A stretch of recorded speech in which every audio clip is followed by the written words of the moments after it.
So yes, good evening. Good evening, everyone. So yes, welcome to yet another session of Neuroanatomy, where I will be completing the spinal cord today. Yes, with the yes the descending tracts along with the arterial supply and the venous drainage. So before starting with the session, just let me know if yeah the audio and visuals are perfectly fine. So just give me a thumbs up in the chat box. Yes, the details, it will be fun. Ahmed, yes. Sabrina, hello, hello. Yes, Azan, good evening, good evening. Yes, everything is perfect. Sabrina says everything is good, guys. So just give me a thumbs up in the chat box. Please, please try to communicate with me in the chat box. Otherwise, you guys won't be learning anything. Anil Vashisht, all good, doctor. Okay, okay, beta. So let us start with the with today's topic. Yeah, I will be discussing the yes the descending tracks today, right? So, yes. Good evening, Nikita. Yes, good evening, guys. So, let's start before, like, without wasting much more time. So let's start with the great efferent motor pathways, right? Great efferent or the motor pathways, right? So, guys, before starting with the descending tracks, actually, let us first focus over here. Hmm. Yes. So, you guys already know that all the voluntary movements, right? All okay, let me just write it over here. Yeah. All the voluntary movements, they are initiated by nerve impulses, right? They are initiated by the nerve impulses. All the voluntary movements, they are initiated by nerve impulses, right? And now these nerve impulses, okay, basically these voluntary movements that are initiated by these nerve impulses, guys, they are they arise from they arise from the motor areas of the brain. The motor areas of the brain. Okay, they arise from the motor areas of the brain, right? And they are transmitted to striated muscles and are transmitted to striated muscles, right? They are transmitted to the striated muscles, right? Via a pathway, via pathway which is formed of two neurons. Via pathway which is formed of two neurons. Now you already know these two neurons, guys.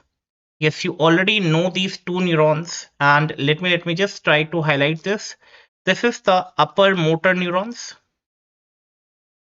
Upper motor neurons. Beta, yesterday videos is, yeah, it is available on the YouTube. Beta, you can just check it over there. Yeah, it is available. If you want, I'll share the link with you. You can, yeah, upper motor neurons.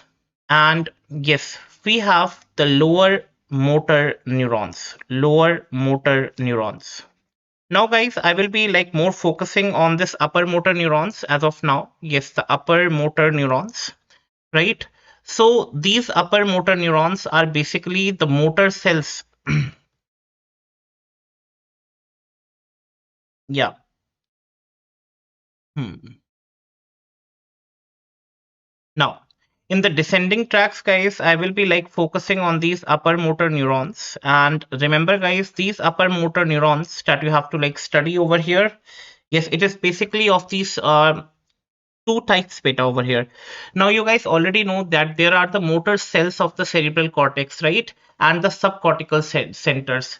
So basically, remember guys, in the upper motor neurons, yes, in the upper motor neurons. Now, you know there are the motor cells. I'm just talking about a little bit of theory that you have to know. Motor cells of the cerebral cortex. UB Entertainments. Yes, good evening. Good evening. Motor cells of the cerebral cortex and the subcortical centers. And the subcortical centers, right? So where the axons will constitute,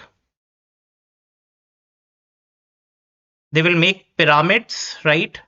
So that is why we have the pyramidal tracts. We have the pyramidal tracts, okay? And we have extra pyramidal tracts. Extra pyramidal tracts. So we have pyramidal tracts and extra pyramidal tracts, no, which will descend downwards, guys, which will descend downwards. Yes, Akhilesh, yes, good evening, which will descend downwards, guys, and you already know it will end around the motor nucleus of some cranial nerves and obviously the anterior horn cells of the spinal cord.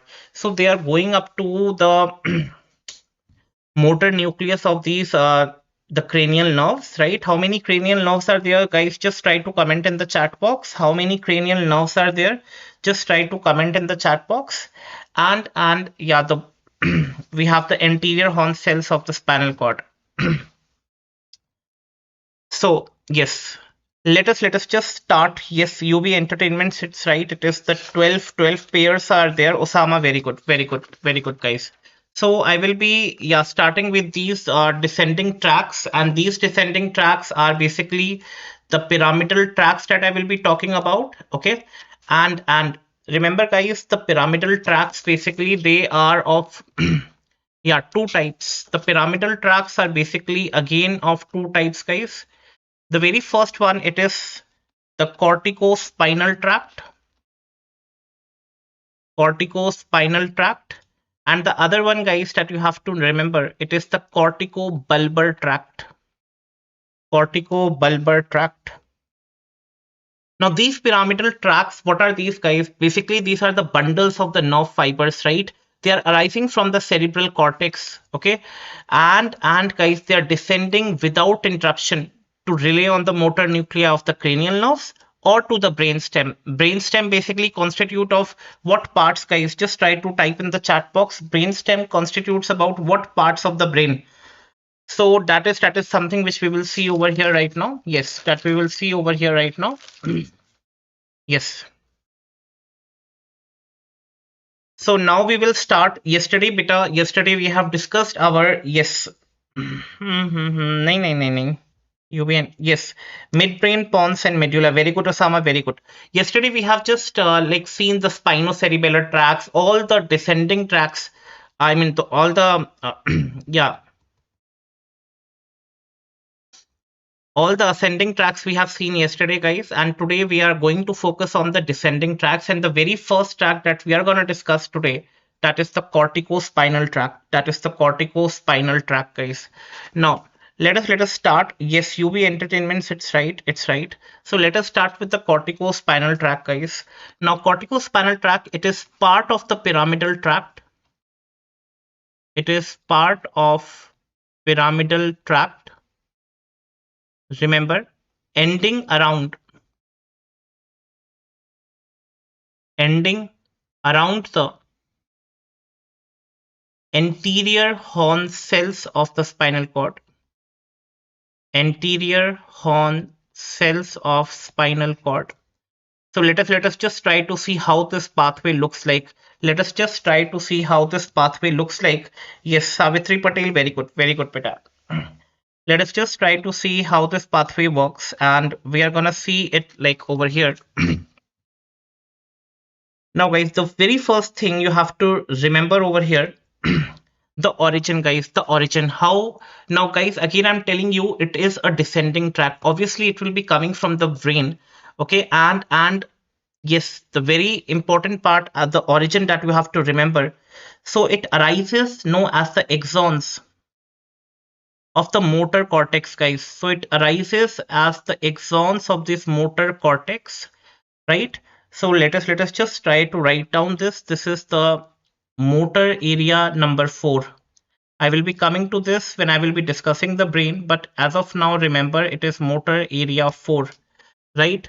So if we talk about the origin of this tract, on site, please try to write down this because it is important. As a student, you should know what is the origin, guys. So it arises as axons of giant pyramidal cells of bits, giant pyramidal cells of bits, mainly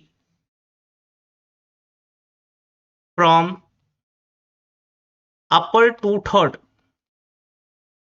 of the motor area 4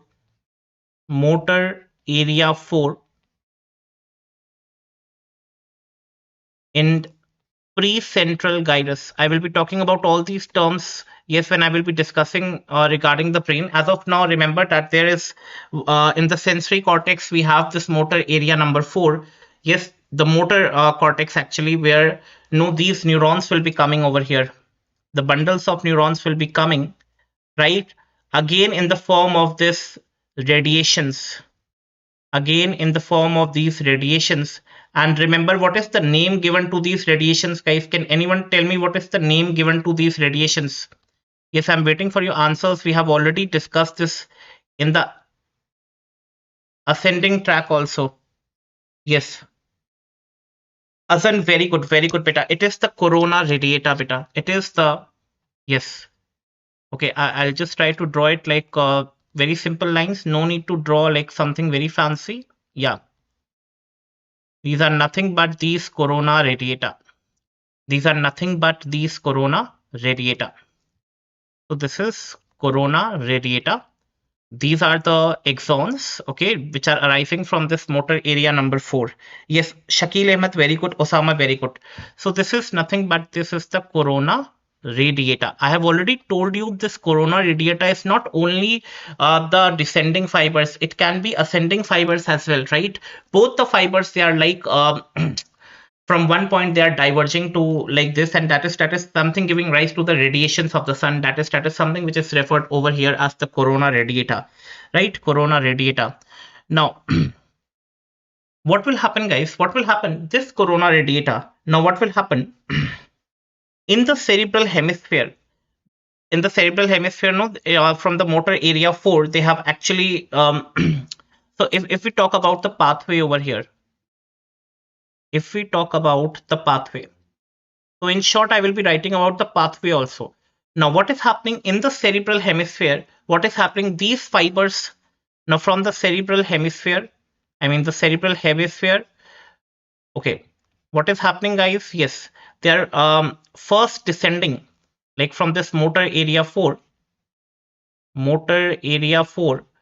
These fibers descend in the form of these corona radiata, right? In the form of this corona radiata, right? Now these corona radiata will converge into one of the capsules, okay? Yes, they will converge into one of the capsules, and that is the internal capsule, guys, that you will see towards the thalamus, right? Yes, the internal capsule over here. So if I just want to draw this internal capsule, yes, I will be coming to this internal capsule, yes, where I will be discussing the cerebrum part, the thalamus, and all that. So that is the internal capsule, guys. Internal capsule. And remember, guys, these fibers will be now going on to the different parts of the brainstem, to the different parts of the brainstem. Now, to the different parts of the brainstem. From the internal genu, now they will be entering into the brainstem. Now we have three parts of the brainstem, guys. We have the three parts of the brainstem, and you are very much aware that the three parts are nothing. Yes, we have the midbrain, pons, and medulla oblongata. We have this, yes, midbrain, yes. Then we have pons, and lastly we have this medulla oblongata, right? Midbrain, pons, and medulla oblongata.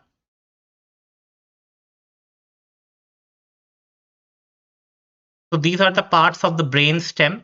Now these fibers will be now entering into the brain stem. It will be now entering into the brain stem. And remember, guys, now pyramidal cortex, guys, you already know it has started from these motor cortex, right? And it will run on the same side, guys. Right now, it will be running on the same side.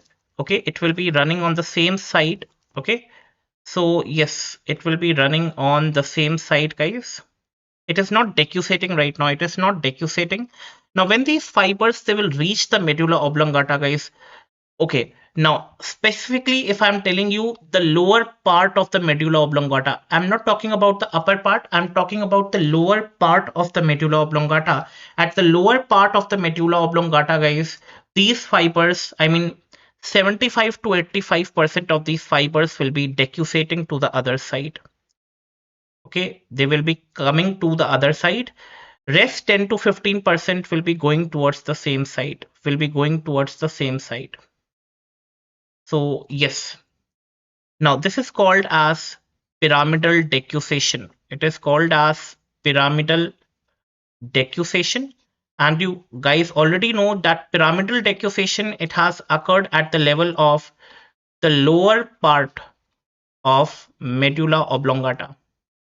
Lower part of medulla oblongata, right? So from the coronary data, guys, you already know they have entered into the brain stem, right? They have entered into midbrain. They have entered into, yes, pons. From the pons, they have gone into medulla oblongata. Yes, upper part of medulla oblongata. And medulla oblongata, lower part, they will decussate. They will decussate, guys. They will decussate, right? They will decussate, right? So this is how like the decussation is taking place, right? So remember, guys, it is approximately 75 to 85% fibers, right? 75 to 85% fibers will be coming to the opposite side, whereas only over here, like yes, 15 to 25% fibers will be on the same side. Is it clear up till now, guys? It is clear up till now, guys. If I ask you the decussation, it is occurring at which level of the brain stem? The decussation of this corticospinal tract. Okay, it is occurring at which level of the brain stem? Can anyone answer this, guys? Decussation, it is occurring at which level of the brain stem? Yes, it is at the lower. Yeah, it is at the lower medulla oblongata. Yeah, I'm waiting for your comments. Please, yeah, it is at the lower medulla oblongata. Yes, yes. Osama right. Osama right. So you now, guys, obviously over here, just I wanted to tell you one thing. These fibers, okay, all the fibers will be like decussating. First decussation which you see, it is at the level of this medulla oblongata, that is like almost around 75 to 85%. Yes, Azan, you are right. Yes, Shakil, it is, you are right. But I'm saying one thing when I'm making one statement over here, that all the fibers that are now coming over here will be decussating to the other side almost later on. So guys, you already know. Let us just try to draw the spinal cord. And if you know, guys, this is the spinal cord, right? I'm trying to make it very simple, guys, right? I'm just trying to make it very simple, guys.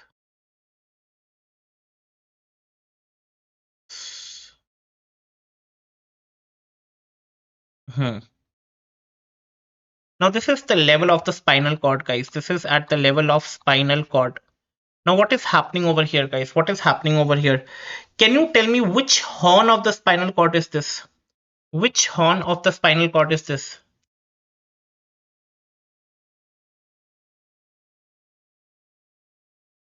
Okay, I don't know why. Yeah.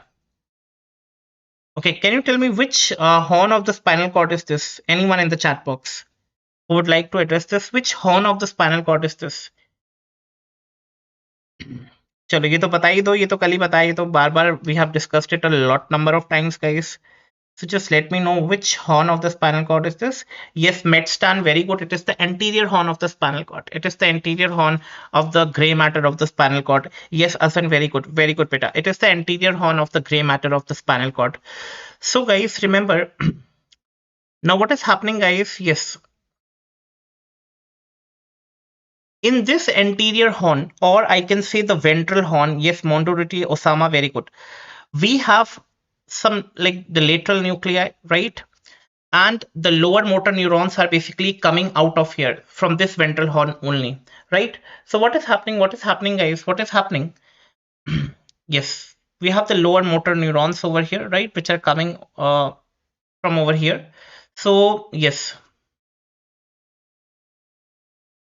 you guys already know what will happen. These fibers will be going down, right? These fibers will be coming down. Yes, in the anterior commissure, guys, in the anterior funiculus, guys, and it will be going on to the anterior horn of the spinal cord, right? Over here, right?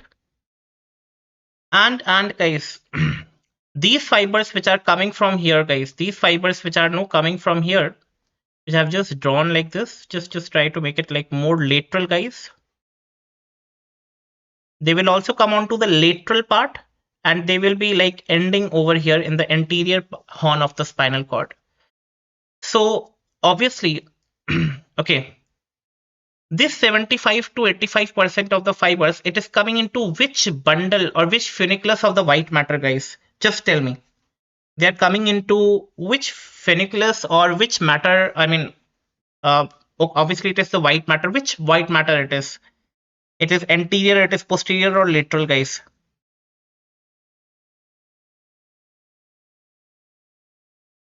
Hmm. Yes. Obviously, this 85 to no 75 to 85%, guys, it is coming on the lateral side. It is coming on the lateral side, guys. That's why it is called as, yeah. No, beta, it's coming onto the anterior horn. Agreed. Savitri, agreed. It coming onto the anterior horn. But before the anterior horn, it is into which white matter? It is which white matter, guys? Yes, it is the lateral side, the lateral white matter. That's why it is referred to as the lateral corticospinal tract. Okay, it is referred to as the lateral corticospinal tract. Do you understand the name, guys? Yes, it is the lateral corticospinal tract because it is first coming into the white matter. And which part of the white matter? That is the lateral part of the white matter. Then it is going on to the anterior horn of the spinal cord, anterior horn cells of the spinal cord. Even guys, can you tell me these 15 to 25% fibers, they are coming onto which part of the white matter? They are coming into which part of the white matter? Yes, I'm waiting for your answers. They are coming into which part of the white matter, guys? Yes. Hmm. They are coming anteriorly. They are coming in the front, guys. You can very well see they are coming. It is first coming in the front, then it is going to the, yes, opposite side. Yes, it is. It is actually the anterior or the ventral part of the white matter where it is coming. So yes, बेटा आगे की तरफ आ रहा है ना, आगे की तरफ आ रहा है, पीछे से आगे की तरफ आ रहा है. So yes, it will be, yes. बेटा अदन पोस्टीरियर कैसे हो सकता है? देखो ये बिल्कुल पास करता हुआ कहाँ आ गया? आगे की तरफ आ गया ना. I'm not talking about the horn, guys. I'm talking about the area of the white matter over here. Can you tell me which area of the white matter is this? Where it is coming? This fiber is coming. Which area of the white matter? Obviously, the ventral area of the white matter. So that's why this is referred as the ventral. Yeah, that's why it is referred as the ventral corticospinal tract. Ventral corticospinal tract. Yes, ventral corticospinal tract, or I can say anterior corticospinal tract, anterior corticospinal tract. So we have two corticospinal tracts, ventral and, yes, obviously the lateral. Yes. Now, I hope this is clear, guys. the name of these tracts, the lateral corticospinal or the ventral or the anterior corticospinal tracts, they are given on the basis of the area they are occupying in the spinal cord. They are coming to which area of the white matter in the spinal cord. They are not given name based from where they are coming from the brain. Is this clear, guys, to everyone? Just give me a thumbs up if this is clear to everyone, guys. Yes. If this is clear to everyone, just give me a thumbs up, guys, if this is clear to everyone. Right?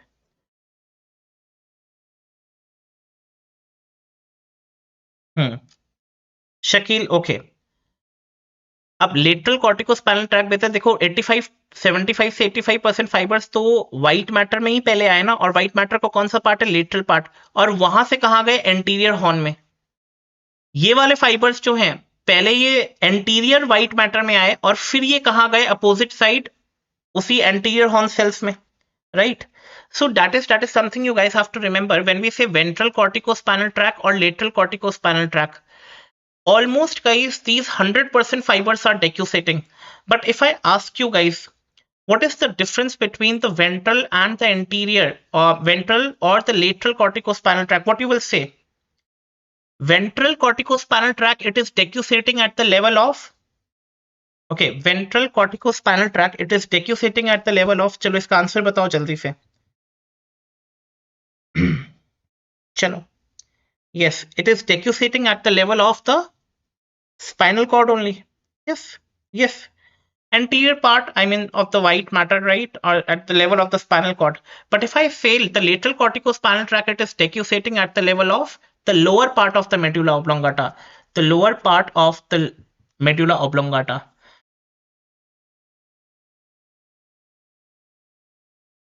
Now, guys, we have the lower motor nucleus. Okay, we have the lower motor nucleus over here, which is present over here, guys. We have the lower motor nucleus, which is present over here. And from here, basically, the, yeah.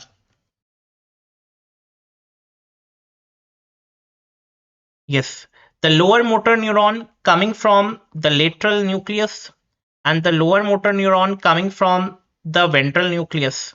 Like, so we have the lower motor neurons, one coming from the lateral nucleus and one coming from the medial nucleus. And you guys already know, we have already discussed this earlier also. Let me just try to show you so that you remember. Yeah. We already know we have the lateral nucleus of the ventral horn, of the anterior horn, and we have the medial nucleus of the ventral horn. Right? So you already know the lateral nucleus, basically the lower motor neurons coming from the lateral nucleus will be supplying the limb muscles, and the medial nucleus of the ventral horn will be supplying the axial, the muscles which are present in the midline, the abdominal muscles, the intercostal muscles, right? So that is something you have to remember over here as well. So we will just try to summarize it up, right? So we have this, okay, shall I like draw it clearly, guys, over here? If you want, I'll just try to draw it more nicer, right?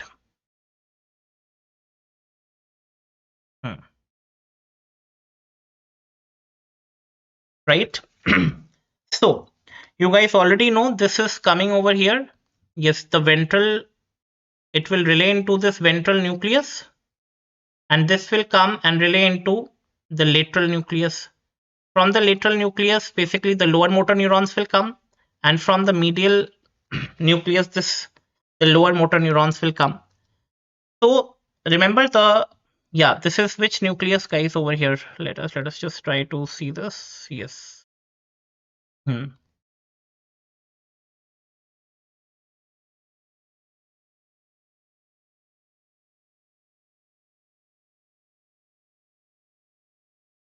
Yes. It is coming into first through the lateral part and then over here. So yes, we have the lateral nucleus of ventral horn, which is giving rise to this lower motor neuron, and it will be supplying to which muscles, guys? Yes, it will be supplying to the limb muscles, the upper limb and the lower limb muscles, and the lower motor neuron coming from the medial nucleus of ventral horn. It will be supplying to the axial muscles, guys. It will be supplying to the axial muscles. It will be supplying to the axial muscles, right? So that is something if you have to remember. If you want, I can just make you like draw this part over here. So this is the, yeah, this is the gray matter, right? So if okay, let us just try to draw this over here as well. I'm just drawing a magnified view because the, yeah, space is less over here. So you can see first the fibers, they are coming into the white matter of the spinal cord. Then they are going into the anterior horn of the spinal cord on the lateral side, right? And just try to draw this horn like big so that you can see the nucleus as well. Okay. Hmm. Right.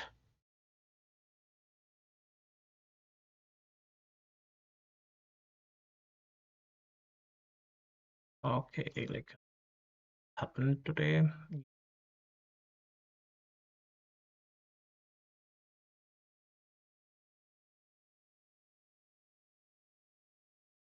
Hmm. So first they're coming into the white matter, then they're going into this anterior horn of the spinal cord. And over here we have a nucleus called as the medial nucleus. This is the medial nucleus where the this ventral, they're coming into the ventral part of the white matter, then they will be ending into, they're decussating to the other side, and it will be like ending into this medial nucleus, right? And from this medial nucleus the lower motor neuron will come, and this will supply the axial muscles. This lower motor neuron will supply which muscles? Axial muscles, the intercostal muscles, the abdominal muscles, right? And the one which is coming from the lateral side, first it come into the lateral, I mean the lateral part or the lateral portion of the white matter, then it is coming into this anterior horn. And over here we have the lateral nucleus, right? We have the nucleus, lateral nucleus. And from here, basically what will begin? The lower motor neurons, which will supply the, yes, the upper, the limb muscles, the upper limb and the lower limb muscles, right? So that is the lower motor neurons which are now coming out from these nucleus, and automatically they will be supplying the muscles. So I hope this is clear, guys. I hope this is clear. Just give me a thumbs up, guys, if it is clear to everyone over here. Yes, if it is clear to everyone over here. Any doubt, anyone, please you can ask over here right now. Yes.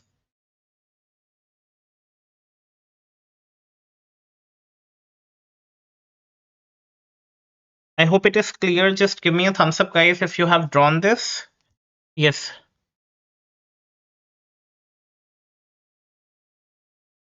Hmm. Sure. Done? Okay, okay. Azan, very good. Very good. What about rest? Others alive or not? Now coming on to the next one, that is the corticobulbar fibers or the tract, right? So now over here the things, right? We have discussed the definition earlier, but we will like more focused over here. It is the part of the pyramidal tract.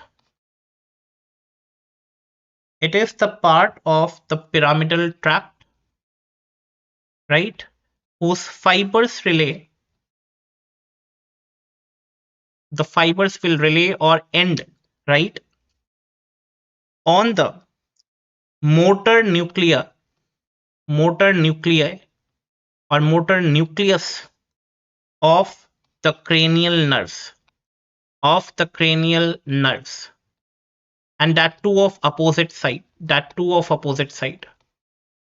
Now guys, again of opposite side. Again, these tracks basically they are beginning from the brain only, and they are ending at the level of brain only. Right? They are not coming to the spinal cord. With the definition, it is very much clear. Right? They are not. No. Yes. They are not ending at coming at the level of the spinal cord. You guys already know we have the cranial nerves. How many cranial nerves are there? 12 pairs, and these cranial nerves will be coming out of certain nucleus that is present in the brain stem, right? So I will be discussing that brain stem in detail tomorrow and day after tomorrow as well. But as of now, just remember guys, we have two types of corticobulbar tracts. We have two types of corticobulbar tracts. One is called as the medial corticobulbar fibers or corticobulbar tract, corticobulbar fibers, and we have lateral corticobulbar fibers, lateral corticobulbar fibers, right? So we have medial and lateral corticobulbar fibers. So we are going to discuss one by one. Okay, we are going to discuss it one by one. So now, if I'm talking about the medial corticobulbar fibers, the okay, let me just write down over here. Medial corticobulbar fibers, right? Now, what is the origin, guys? What is the origin? If I'm just trying to write the origin over here, I will be drawing it also. Now, they arise as exons of, okay, they arise as the exons of the cells of area 8. Area 8, okay, it is the frontal motor eye field. Frontal motor eye field. Frontal motor eye field. Now let me just show you over here. Let me just show you over here. Yes, we have in the cerebral cortex, we have this area 8. Okay, we have this area 8, and you guys already know what will happen, guys, over here. This will be coming okay, in the cerebral hemisphere, guys, they will be resulting in the form of these radiations, guys. Can anyone tell me what is these radiations called as? Now over here also, they are the part of this cerebellar the cerebral cortex, guys, right? The cerebral cortex, right? The cerebral hemispheres, the cerebral hemisphere, they will be resulting in the form of this. Yes, these are called as corona radiata. These are called as corona radiata.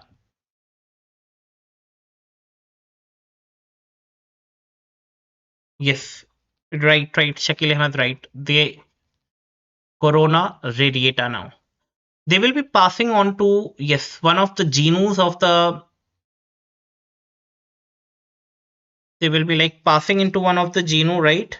So, yes, genu of the internal capsule, and I will be telling you the turn of this internal capsule. We'll be discussing it in detail.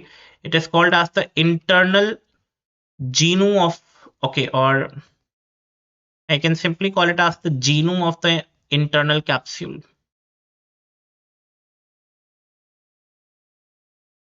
Genome of the internal capsule.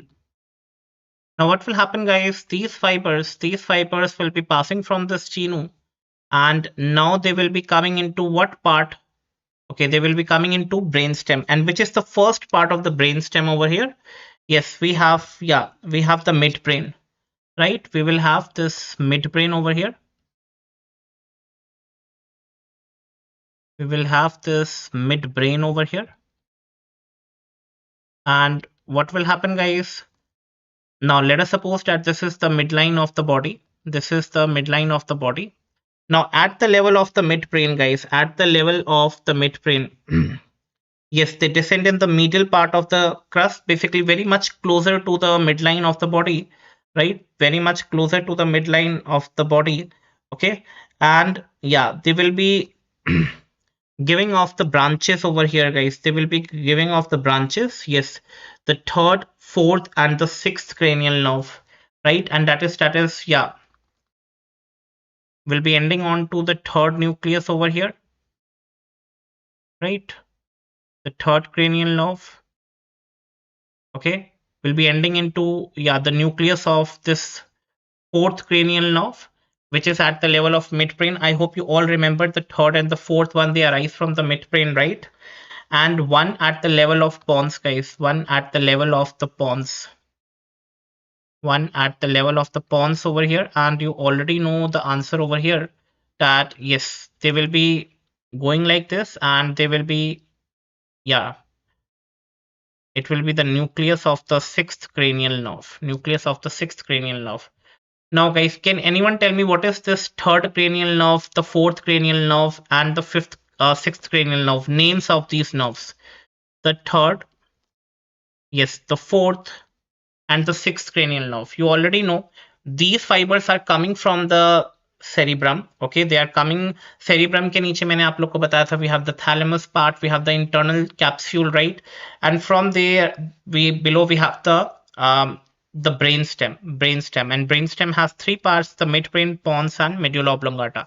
So this pathway, it is actually occurring at the nucleus of the cranial nerves only. It is occurring at the nucleus of the cranial nerves, as in very good oculomotor trochlear. Now, if I ask you the third and the fourth cranial nerve, okay, if the third and the fourth cranial nerve is coming, it will be coming from which part of the brain?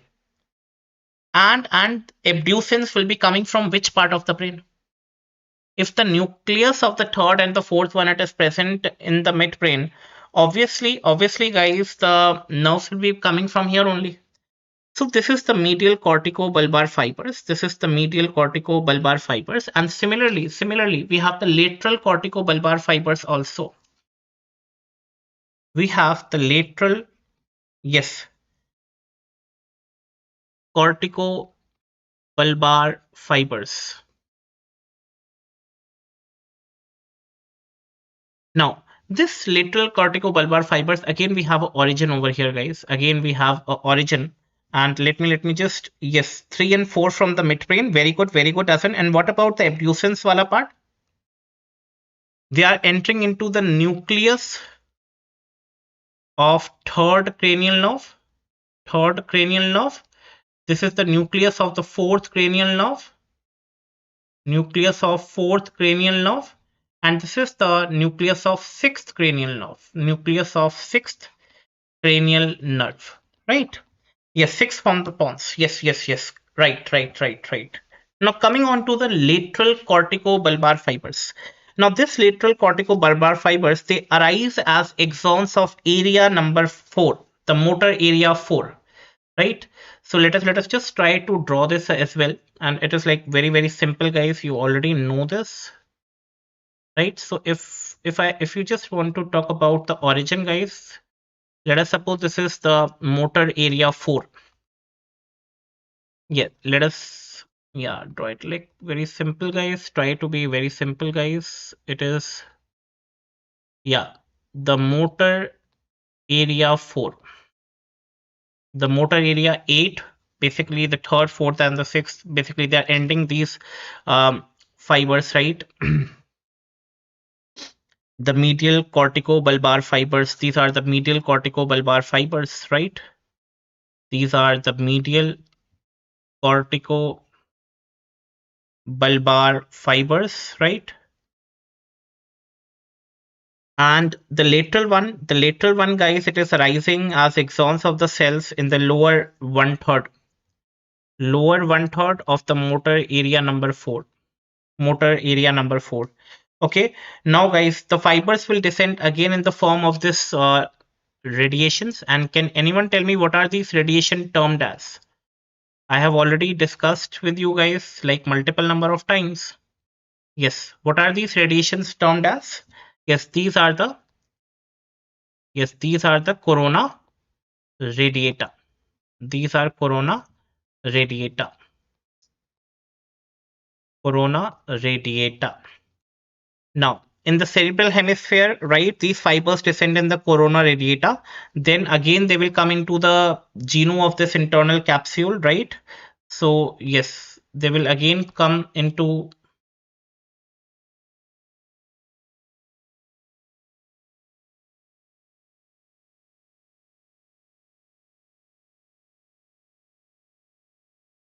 where it went. I mean, it like, I missed it.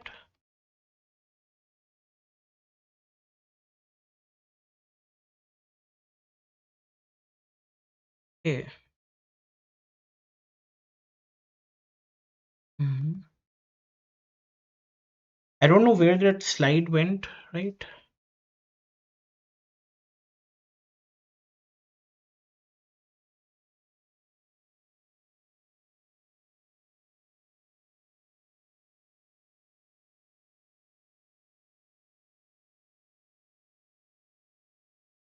So yes, I was discussing about the lateral corticobulbar fibers. Just want to check it. Where does it like went?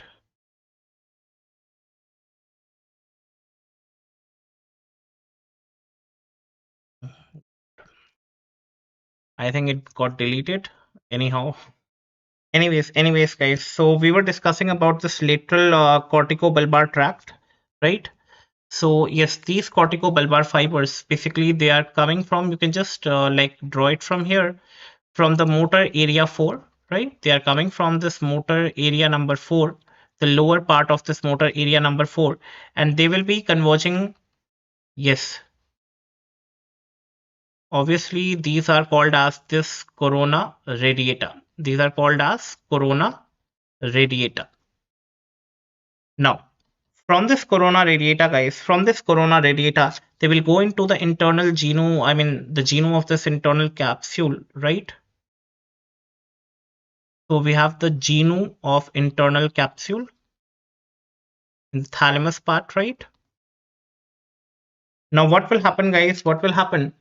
From the genome of this internal capsule, they will go into the midbrain. These fibers will be ascending down into the midbrain and at different levels. Yes, let us suppose that this is the midline. It is much, yeah, more towards the lateral side, guys. That's why it's the lateral corticobulbar fiber. So let us just try to draw the midline a little away from this. Yes, and that is again at the level of, yes, we have the yes, the midbrain,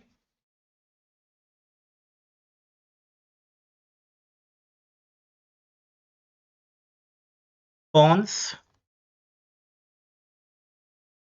and the medulla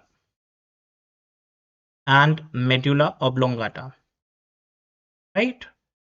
From the cerebrum, it is like coming from the motor areas of the cerebrum. It is coming to the thalamus, from the thalamus to the the parts of the brain stem, that is the midbrain, pons, and the medulla oblongata, right?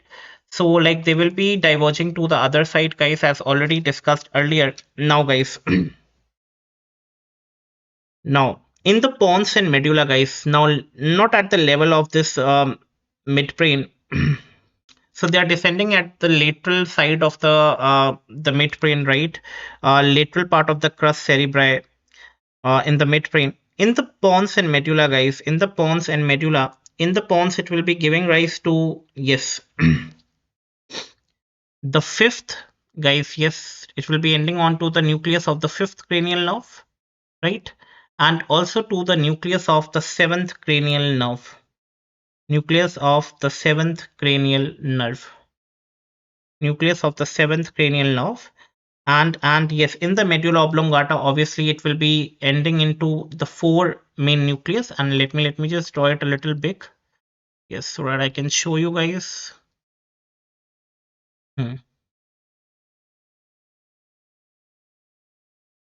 So we have 9, 10, 11, and 12. 9, 10, 11, and 12. 9, 10, 11, and 12. So the nucleus of the 9th, 10th, 11th, and 12th cranial nerve. So that is regarding the lateral, yes, corticobulbar fibers. Corticobulbar fibers. So can anyone tell me what are 9th, 10th, 11th, and 12th cranial nerves? Name of these 9th, 10th, 11th, 12th cranial nerves. Anyone?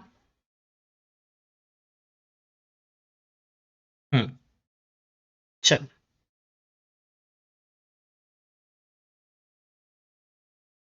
So I'm waiting for you guys. Yes, but where that part has gone, I don't know. Hmm. Sure. Now we have two systems, guys. We have already discussed in the starting. We have the pyramidal system, which I have already discussed, the corticospinal tract and the corticobulbar tract. Corticospinal, again, we have discussed the lateral corticospinal tract and the ventral corticospinal, ventral or anterior. Ventral means anterior only, ventral or anterior corticospinal tracts, right? As in good glossopharyngeal vagus accessory, spinal accessory, yeah, the hypoglossal. Very good, beta. Corticobulbar tract we have already discussed. Basically, they're starting from the cerebrum, but they're ending at the level of the brainstem. And in the brainstem, actually at the place where the origin of this cranial nerves takes place, at the nucleus of these cranial nerves. Yes, Sandeep, you're right. Sandeep, right. So we have discussed this pyramidal tracts, guys. Now coming on to the extrapyramidal tract. Coming on to the extrapyramidal tract, right? So yes, we have the pyramidal and the extrapyramidal tracts, guys, right? We have the pyramidal and the extrapyramidal tracts. Yeah.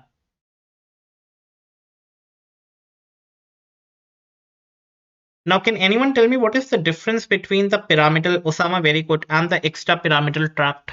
What is the difference between the pyramidal and the extrapyramidal tract? Now, guys, in the pyramidal tract, guys, majority of the neurons, guys, they are basically localized, or they are the cortical areas. 80% basically they arise from motor area 4. 80% they arise from the motor area 4, guys. Whereas when we talk about extrapyramidal tracts, they are widely distributed, guys. I will be talking about this. They are widely distributed, right? They are, from the cortical centers, we have subcortical centers. Okay, we have the premotor areas, right? Corpus striatum, subthalamic. There are many places where this extrapyramidal tract is present. Okay, 80% arise from area number 4, 10% arise from area number 6, okay, and 10% arise from area number 312, and 10% basically arise from area number 312, the motor areas 312, right? Yes. So that is about this the panel tracks, guys, that we have discussed. Basically, these when we have talked about this lateral corticospinal tract or anterior corticospinal tract, guys, remember one thing: they control voluntary movements, the skilled voluntary movements. The skilled voluntary movements. You guys already know. We have talked about this. They are going to the supply the muscles of these, the upper limb, the lower limb, the skilled voluntary. When I'm doing the flexion of the elbow, extension of the elbow. So that is something that we have to remember. Now coming on to this extra pyramidal tracts, basically, yes. Let us just try to discuss this extra pyramidal system. And extra pyramidal system, it is divided into two parts. It is divided into extra pyramidal centers, right? It is divided into extra pyramidal centers. And guys, yes. We have not discussed every part in detail, right? So that is Beta, I just told you, the medial corticobulbar fibers, they are basically coming from the area number 8, okay, from the frontal motor eyeball, eye field, actually, right? That is Visnandu, that is right. We have drawn this medial corticobulbar fibers. It automatically got deleted, but you can just I have drawn this. You can just go a little back in this video and you can just find it, right? Yes. Now coming on to this extra pyramidal centers, and we have something called as the extra pyramidal tract. Extra pyramidal tract. Extra pyramidal centers, and we have this extra pyramidal tract. Now guys, let us just try to see at different levels what we have. Now, guys, as you know the parts of the brain, okay, as you know the parts of the brain, again, I'm just revising once the parts of the brain because it is like very important to know the parts of the brain as of now, because I will be talking about this. Yeah, we have the cerebrum or the cerebral hemispheres, right? We have the cerebrum, then we have the thalamus, guys, then we have the midbrain, then we have pons, right? Then we have the medulla oblongata, and continuation of medulla oblongata is called as the spinal cord, right? And behind this pons, right, you can see this cerebellum, guys, the cerebellum, guys. Like behind the pons, we have the cerebellum, and the same diagrams which we have drawn. We have pons, medulla oblongata, midbrain, right? We have the thalamus part and we have the cerebrum part. So starting from the top, guys, starting from the top, what all like cortical parts we have right now? I mean, the pyramidal centers. So we have, right, if I just try to draw a little over here, guys, if I just try to make it more easy, guys, and I will be discussing the cerebellum in detail, cerebrum in detail, cerebellum in detail, every part I will be like discussing in detail, guys. So absolutely no need to worry. So yes, I am basically talking about this region. Yeah, I'm just highlighting as of now. Yeah, this particular region, guys. Yeah. So it is, I'm just giving it a name, guys, that you can remember as of now. Yes, it is the premotor area. Just try to remember. It is the premotor area, premotor area of cerebral cortex, cerebral cortex. And this is I'm giving area number 6. Yes, the area, the motor area 6. Premotor area of the cerebral cortex, that is area number 6. Okay. If I ask you this is located in which part of the brain, guys, can anyone tell this is located in which part of the brain? Yes. Hmm. Then below you guys already know we have, yes, the thalamus, yes. The thalamus and this. So let us just try to see.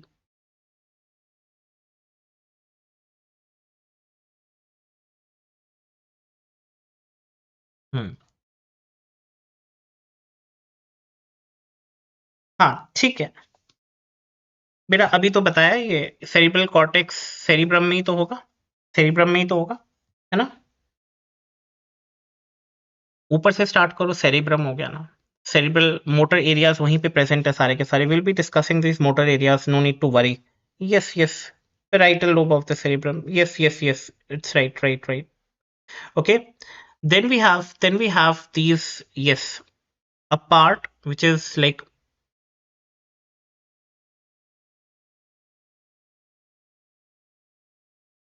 and remember this is, yeah, the second extra pyramidal center that you have to remember just by the name, guys. It is the corpus striatum.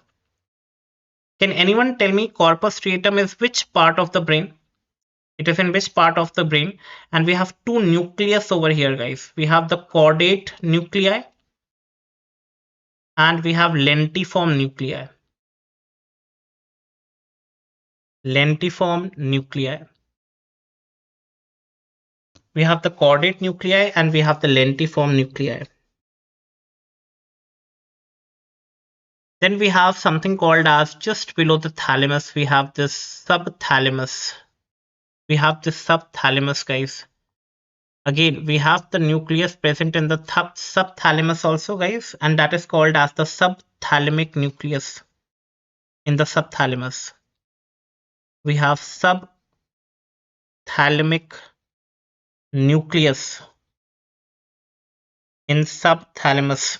Yes, diencephalon. Diencephalon किसका बना होता है बेटा? The thalamus, right? And the hypothalamus, right? And just thalamus के नीचे there is a subthalamic nucleus in the subthalamus part. Subthalamus, right? So that is the, you already know we have the cerebrum, right? We have the thalamus, right? The thalamus or the hypothalamus is there, right? So there is subthalamic nucleus in the subthalamus part.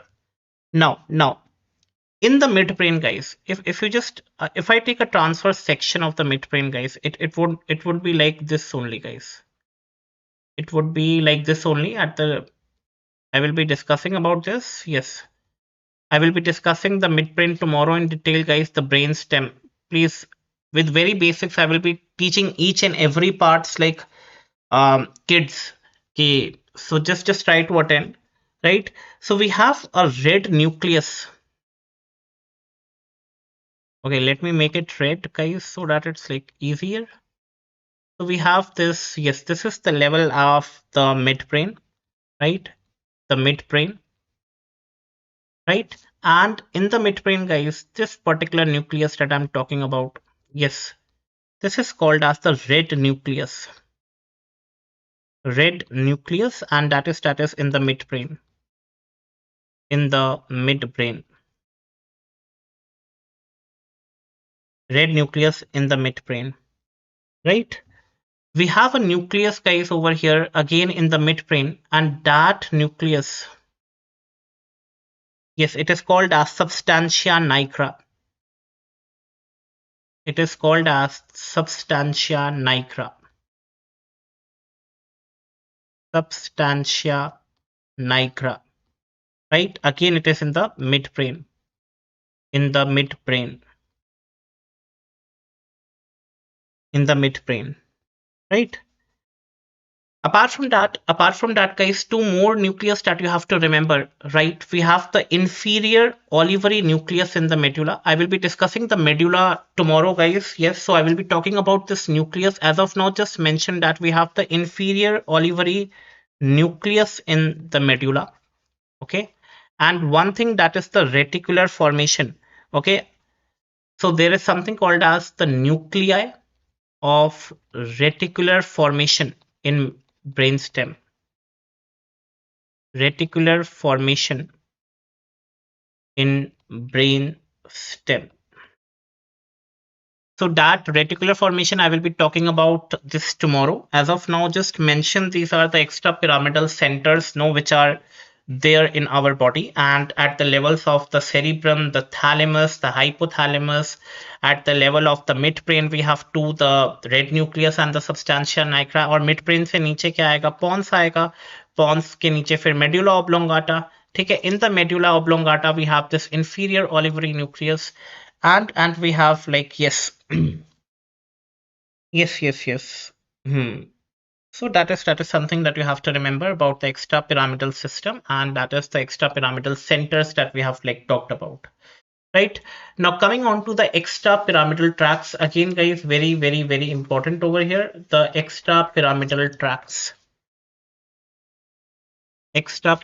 tract, and that is the very first one I will be talking about over here. That is, yeah, the rubrospinal tract.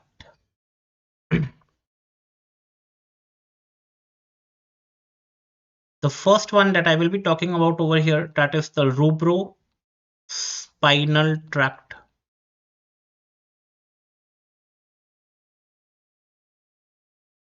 Now, guys, remember the rubrospinal tract, basically it arises from the red nucleus.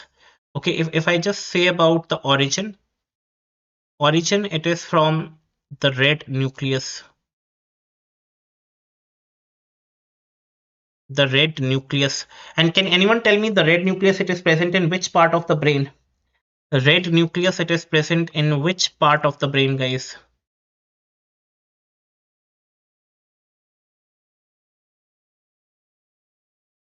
Yes, can anyone tell me the red nucleus, it is present in which part of the brain?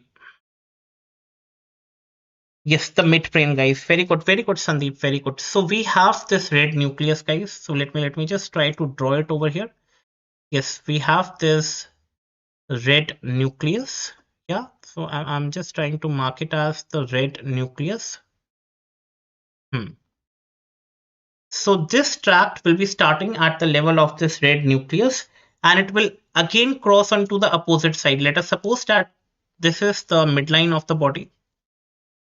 This is the midline of the body, and this red nucleus will be crossing onto the opposite side, right? This will be crossing on to the opposite side, right? So whenever you're doing the labeling, please draw it with like the another color. This is the red nucleus, and it will cross onto the opposite side, guys, and it will be descending in the lateral column of the spinal cord. So yeah, when it crosses, guys, it will be coming at the level below the midbrain, guys. Now let us suppose that this is the midbrain, and below the level of the midbrain we have this pons, we have the Yes, we have this pons, and below the pons, we already know we have this medulla oblongata, the parts of the brain stem, right? We have this, yeah, the medulla oblongata. Yes, and guys, they will be coming to this. Yes, obviously the spinal cord. So let us just try to draw the spinal cord over here. Yes.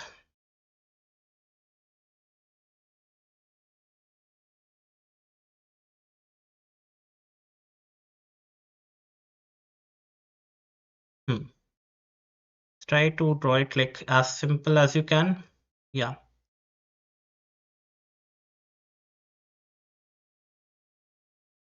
So this is the spinal cord. This is the spinal cord. Yes. So this red nucleus, basically this rubrospinal tract, it is starting from the red nucleus in the midbrain. It is crossing to the opposite side. It is decusating to the opposite side at the level of the midbrain only, and then it is coming down to pons to the medulla oblongata, and guys, it will come on to. Okay, let me just draw it, guys. Okay.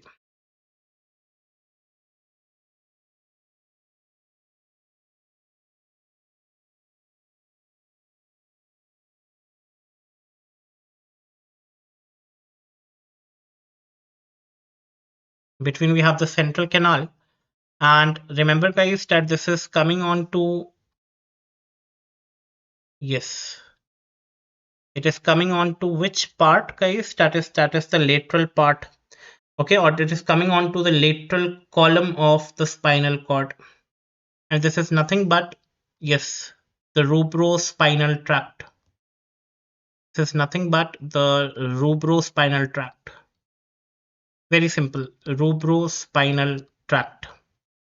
Rubrospinal tract.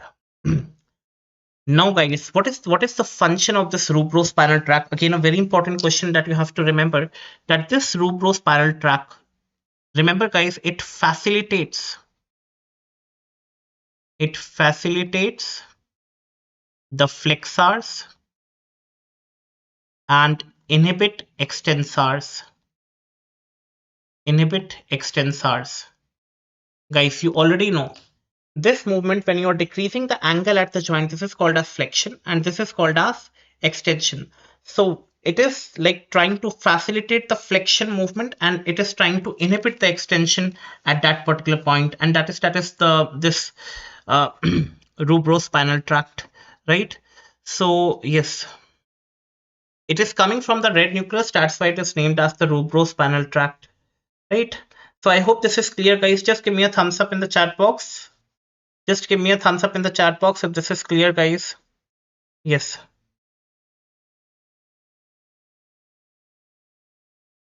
Hmm. Yes, Shakil, very good. Very good. Very good, guys. Thumbs up. Okay, Sandeep, very good. So that is one of the tract, that is the rubrospinal tract. Now coming on to the next tract, guys. Coming on to the next tract, and that is like the tectospinal tract.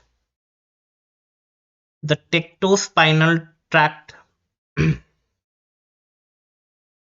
Okay, I'm just trying to be like a little lazy. I will be drawing it in the same diagram, guys, because again I have to draw. Okay, the second one, it is the tectospinal tract. Yeah, the tectospinal tract, guys, and you guys already know about this. Okay, if you have studied the midbrain, guys, if you have studied the midbrain, you guys already know the midbrain. Okay, if I'm taking the transverse section, let us assume beta that this is the transverse section of the midbrain.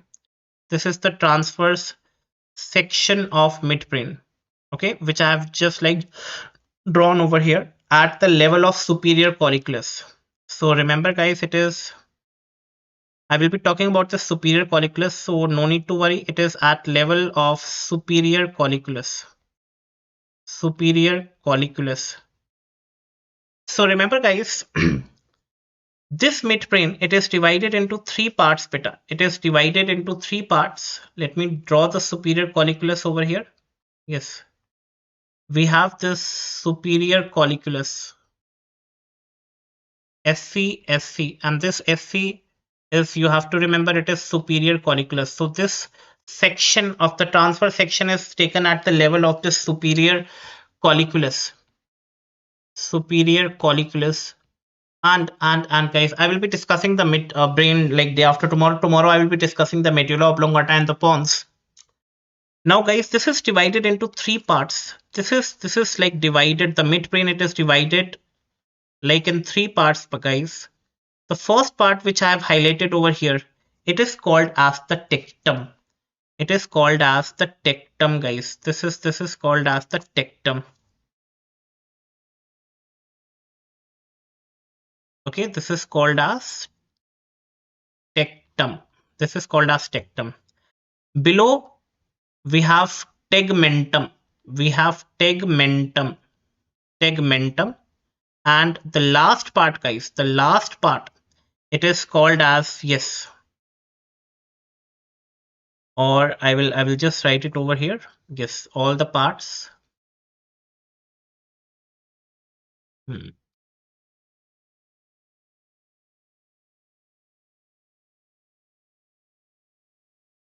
So we have tectum. The next part, it is tegmentum, right? We have, yes, this part, that is the, yeah, the tegmentum.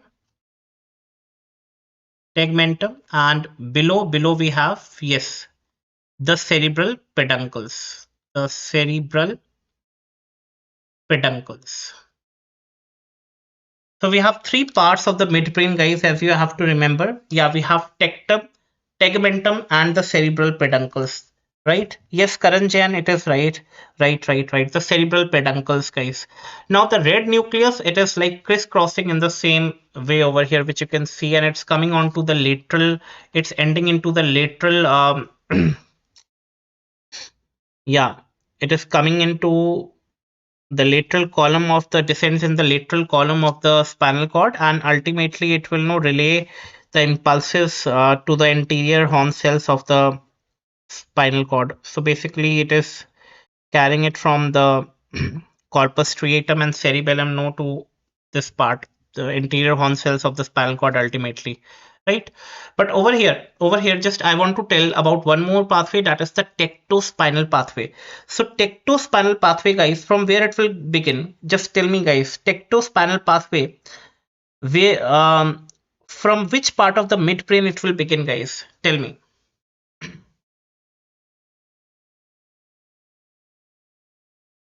Yes. The tectospinal pathway will be beginning at the superior colliculus of the midbrain. It will be beginning from the superior colliculus of the midbrain, right? The superior colliculus of the midbrain, and it will be crossing it at the level of this only. It will be crossing at the level of this only. It will first come into the tegmentum, guys. I mean, yes, the fibers will be crossing like this, but it will be crossing in the tegmentum part. It will be crossing in the tegmentum part, but the origin of the stectospinal tract, if we talk about the origin, guys, it is from the superior colliculus of, yes, it is from the superior colliculus of midbrain. Superior colliculus of midbrain, right? Midbrain, right?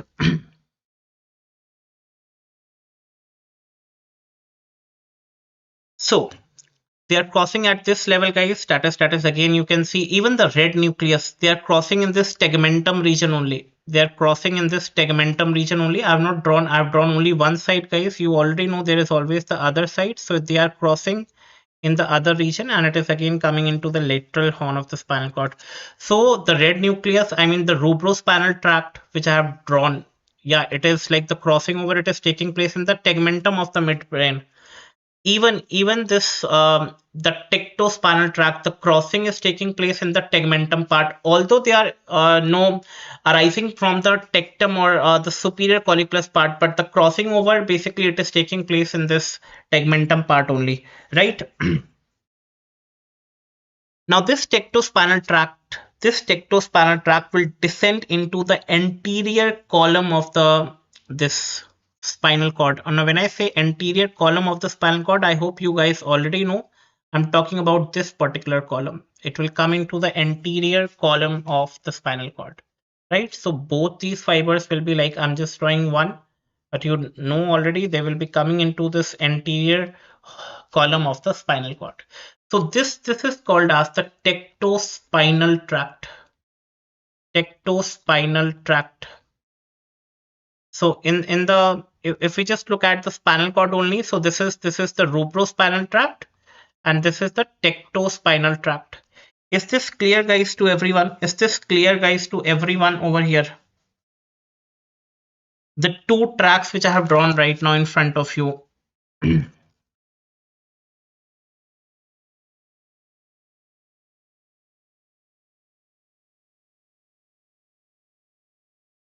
Yes, the two tracks which I have drawn in front of you guys.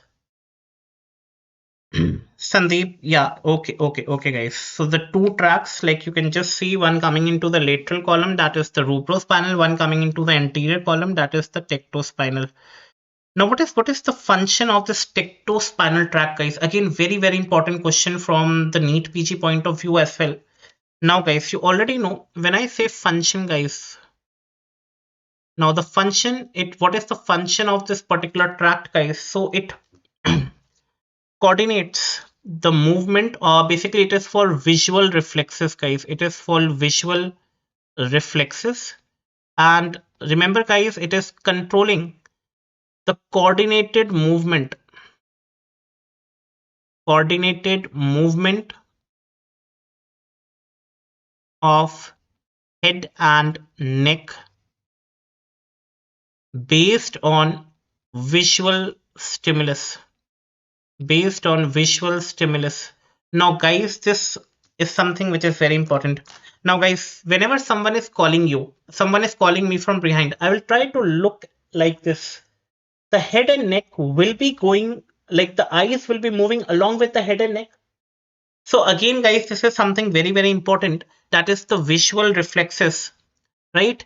So the movement of the head and neck based on this visual stimulus. Obviously, it's not in control, guys. Whenever someone calls, automatically the head and neck moves and the eyes will move.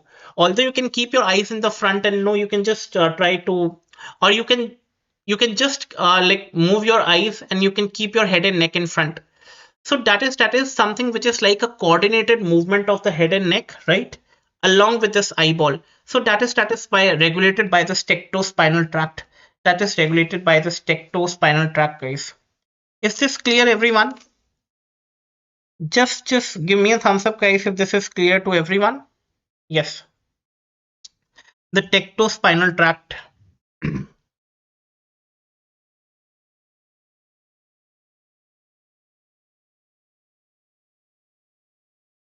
Please यार come up with your real ID यार, ये तो बिल्कुल ही मतलब तुमने मजाक ही बना दिया न्यूरो एनाटॉमी का तो. Extra pyramidal tracts we are talking about, right? Now, guys, one more tract that has to be talked over here, that is the vestibulospinal tract. Now, this vestibulospinal tract, yeah, beta, only it controls the visual reflexes, no, with the coordinated movements of this head and neck, Sandeep. Whenever someone is calling you from like lateral, either you can turn your eyes towards that side or you will turn the head and neck. Usually what you do, you take your head and neck along with your eyes, right? So that is the coordination movement that is basically taken care of by this tract, right? Now the third one, that is the vestibulospinal tract.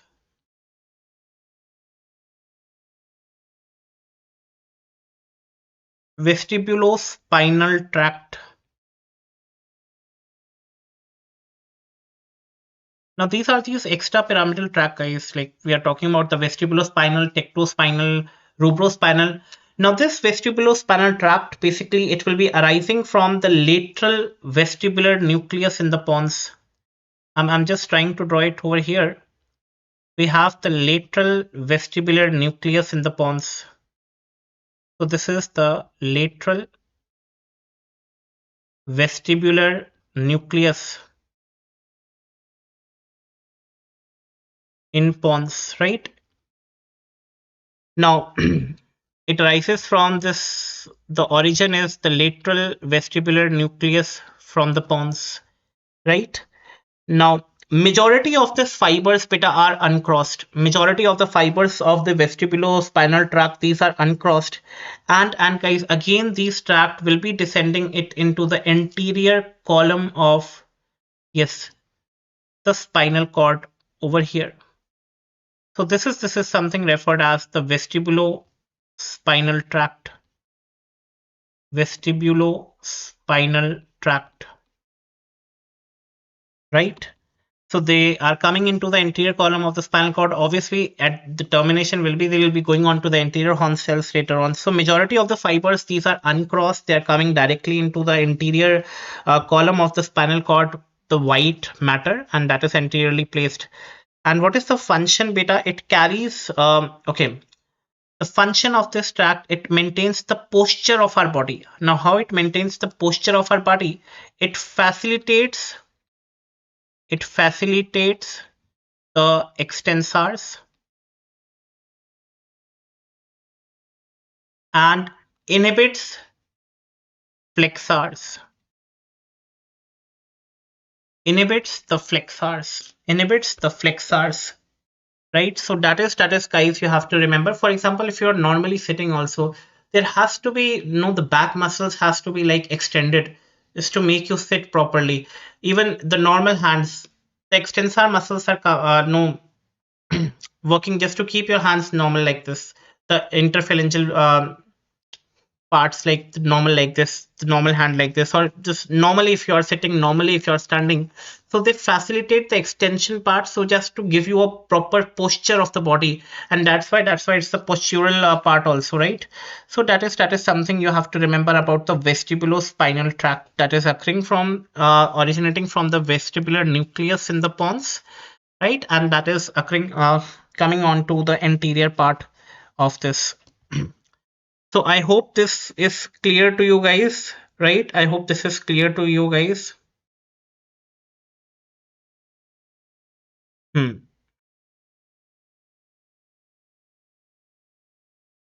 Okay, we have other pathways also, guys, but as of now, you just don't have to remember all this. But again, if you want, I will just, in short, I will be writing about that. Yeah, we have this olivospinal tract. The fourth, we have this olivospinal tract. Again, no need to remember, but just I'm mentioning, it's mentioned in the book, right? So olivos spinal tract, you already know we have the olivary nucleus in the medulla. Okay, we have the olivary nucleus in the medulla. So it is starting from this. We have the olivary nucleus in the medulla, and this is giving rise to this olivospinal tract, right? So it also descends on the same side. It is uncrossed, okay, and it's coming onto the um, lateral column of this spinal cord. No need to remember as such. Yes, yes, yes, yes. Even the fifth one, guys, the lateral reticulospinal tract, the lateral reticulospinal tract,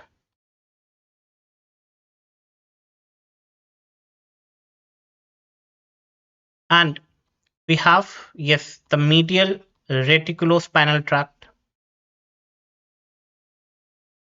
reticulospinal tract. So these basically arise from the reticular formation that is taking place in the brainstem, that I will be talking a bit later in the upcoming videos. So as of now, just remember about these tracks which we have discussed on this particular slide. I hope this is clear to each and everyone. So just give me a thumbs up in the chat box, guys, if this is clear to each one of you.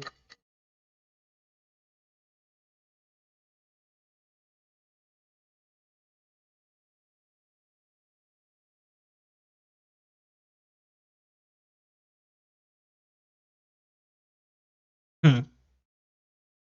Now,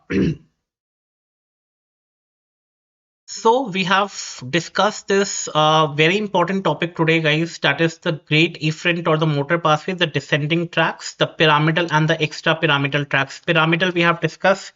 Shakil, Sandeep, very good. We have discussed the corticospinal tract, guys, in detail, how this is working from this motor areas, how the neurons are going down into the spinal cord and how they are reaching to the limbs, right? To the upper limb or to the lower limb. So this whole pathway is important.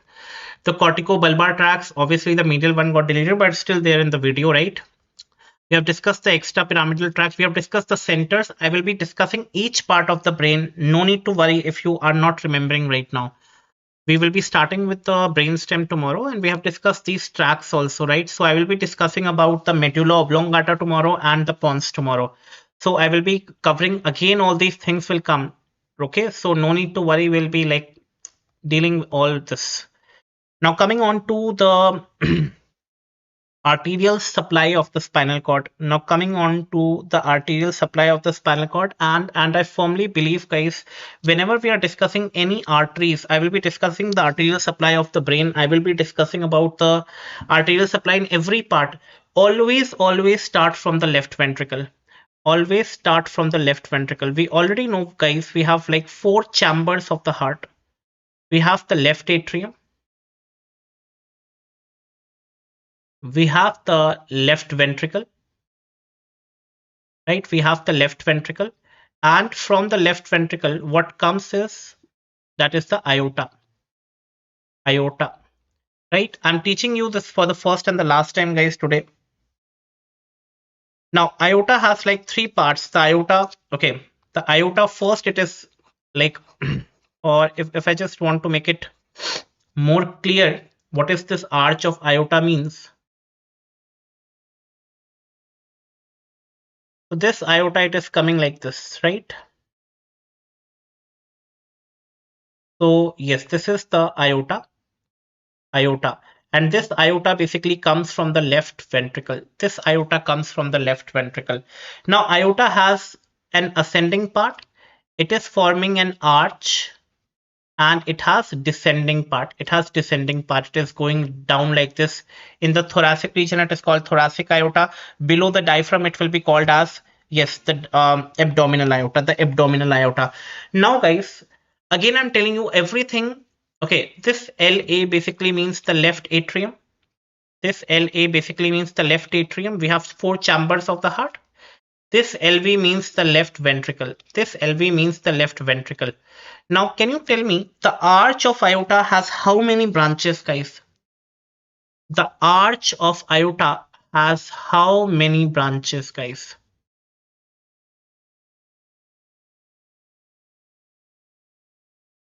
Yes, the arch of aorta has how many branches?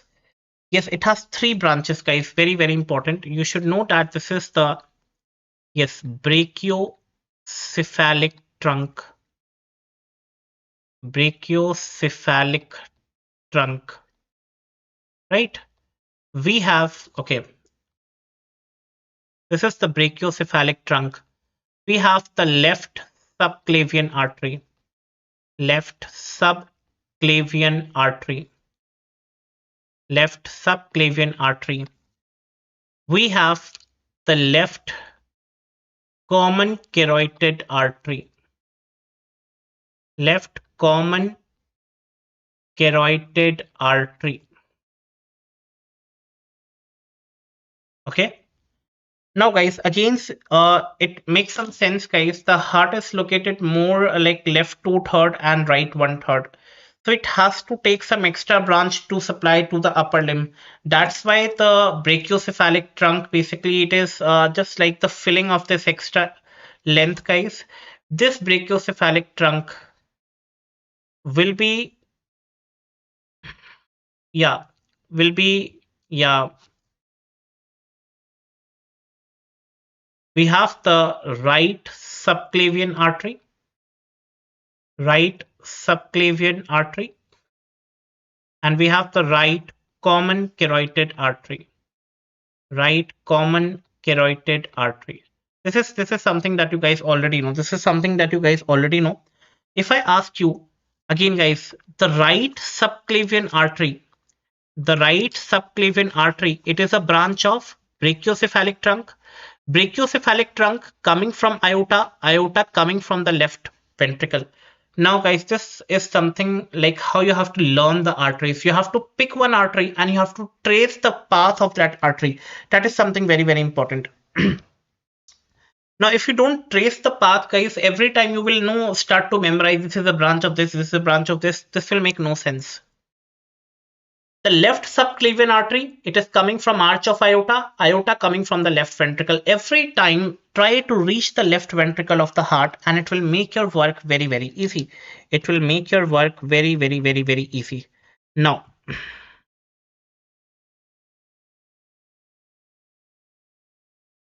coming on to the spinal cord, guys, coming on to the spinal cord, the arterial supply, it is first by, okay, the arterial supply, the arteries which is supplying, the very first one, it is the anterior spinal artery. Anterior spinal artery. Now, guys, I will be teaching you in like different diagrams, guys, over here. Yes. Now,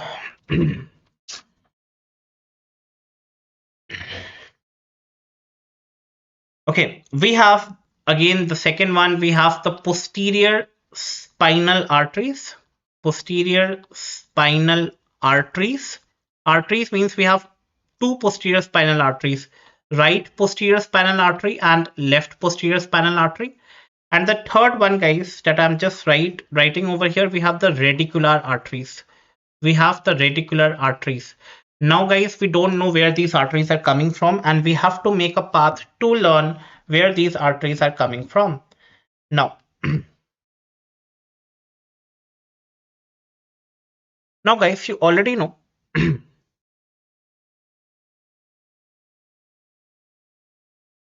Now, you guys already know that if I just try to draw it in very short, guys, right? If I just try to draw in very short, below the level of the nose, the foramen magnum, guys, we have the spinal cord, which is no extending, and it has two enlargements, guys. The spinal cord has two enlargements, and you already know the two enlargements, guys.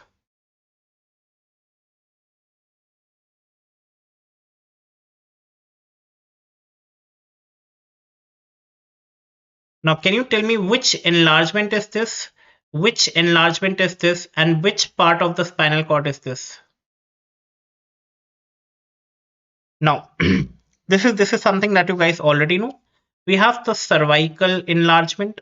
We have cervical enlargement. We have lumbar enlargement. I told you these are actually the collection of these gray matter only because the upper limb and the lower limb, they are developing later on. So basically to supply the nerve, to have the nerve supply. So these have like, these are enlarged pockets, guys, which is like earlier formed कि बाद में बनेंगे तो nerve supply कर पाए इसलिए वहां पे वो they have like they are swollen, guys. Obviously वो पहले ही सोच लिया कि नहीं बाद में अपर लिम्ब बनेगा तो उसके लिए नर्व्स तो देनी पड़ेंगे ना. और अपर लिम्ब की सप्लाई भी पता है C5 से T1 होती है, cervical spinal knife to T1. तो पूरा ग्रे मैटर यहाँ पे कलेक्ट हो गया है. दैट्स वाई स्पाइनल कॉर्ड की यूनिफॉर्म सिलेंड्रिकल शेप नहीं होती. Right, we have the lumbar enlargement, guys.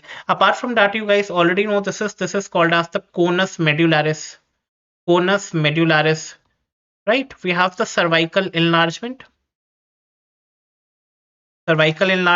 lumbar enlargement, right, conus medullaris, and phylum terminal. Now, guys, where this anterior spinal artery is coming from, now let us suppose, beta, we already know we have something called as, the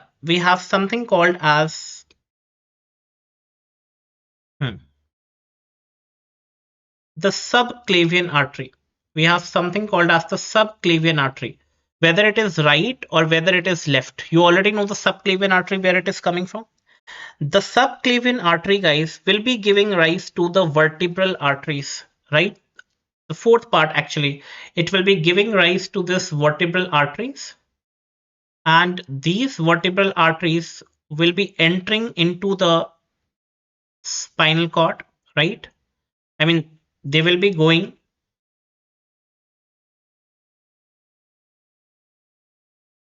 Firstly, I'm just trying to draw a very simple diagram, guys, so that you like don't. Hmm. So this is nothing but the vertebral arteries, guys. These are the vertebral artery. We have two vertebral arteries in our body. We have the right vertebral artery, and obviously we will have the left vertebral artery. The left vertebral artery. Now, if I ask you the right vertebral artery, it is coming from where? The subclavian artery. The right subclavian artery. Right subclavian artery is a branch of brachiocephalic trunk. Brachiocephalic trunk. Brachiocephalic trunk is a branch of aorta. Aorta coming from the left ventricle. Aorta coming from the left ventricle. The left vertebral artery, it is coming from the left subclavian. Left subclavian artery is a branch of aorta. Aorta, left ventricle. So in this way you have to like trace the path. Now remember guys, these vertebral arteries will give a very thin branches, right? They will give very thin branches, guys. These are called as spinal branches of the vertebral arteries. These are called as, yes, just remember guys, these are called as spinal branch of vertebral artery, or I will write it with different pen. These are nothing but the spinal,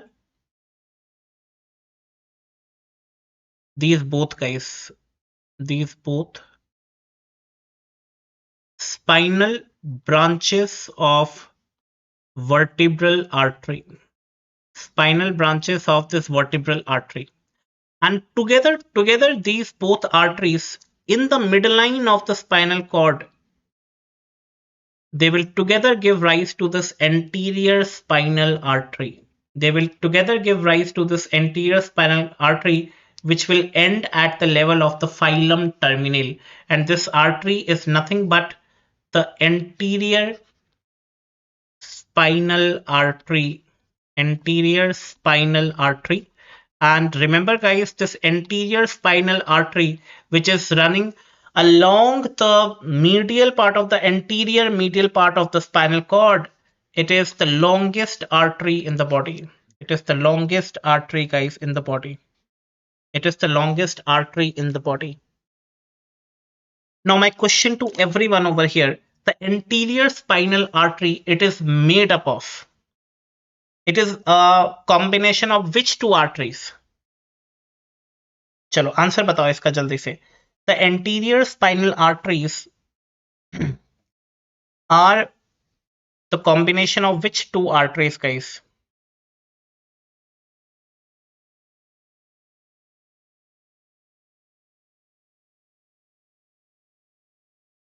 Hmm. अभी हम ये anterior view देख रहे हैं बेटा. Obviously, it is the spinal branches of the vertebral artery. These are the spinal branches. ये कहाँ से आ रही है? Anterior spinal artery, it is coming from. Yes, this artery is coming from the spinal branches, right? Spinal branches of the vertebral artery. Spinal branch of the right vertebral artery. Spinal branch of the left vertebral artery, right? Vertebral arteries, then subclavian artery, subclavian coming, right one coming from brachiocephalic, aorta and left ventricle, left coming from aorta directly, then the left ventricle. Yes, Shakil, it is right. It is right. It is right. So I hope this is like you guys can understand this. The anterior spinal artery. Now this anterior spinal artery, guys. Now in front, if we just take a transverse section, guys, if we take a transverse section, and you guys already know, in the medial part, this has the fissure, guys. This is having a fissure, and you already know about this fissure, guys. This is the anterior median fissure. Anterior median fissure. Anterior median fissure. Right? A slit like opening in the middle. And this artery, अगर बीच में से काट के देखोगे ना बेटा, if you just cut it from the like transverse section लोगे, so you'll see this artery, it is supplying this, it is entering into the spinal cord through this fissure, and automatically आगे की तरफ पूरे पे ही present है ना, spinal cord is having this anterior medial fissure throughout, तो पूरे पे anterior spinal artery, and this is a path through which it is going inside the spinal cord also. So this artery, that is the anterior spinal artery, it is going through this anterior median fissure into the spinal cord also, right? I hope, Azan, very good. I hope this is clear, guys. Yes, I hope this is clear, guys. And at least the one that is we have talked about the anterior spinal arteries, it is clear. Just give me a thumbs up, guys, if it is clear to you.